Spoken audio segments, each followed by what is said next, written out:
kita semua tersentak. Tiba-tiba grup WA PPKK mendadak berteriak.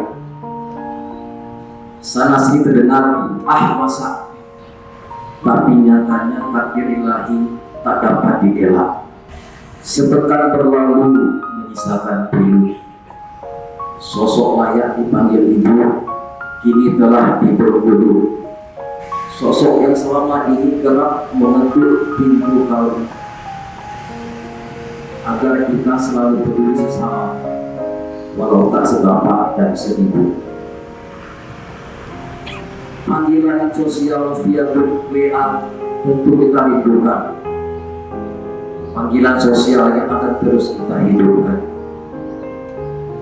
Dari beliau kita diajarkan arti buah perhatian. Di tengah kesibukan tetap mereka semua. Kita semua saksi beliau berbudi baik. Ajarkan kita arti silaturahim. Ya Allah ya Rabb, tempatkanlah di surga terbaik dengan ampunanmu yang berkahi. Selamat jalan.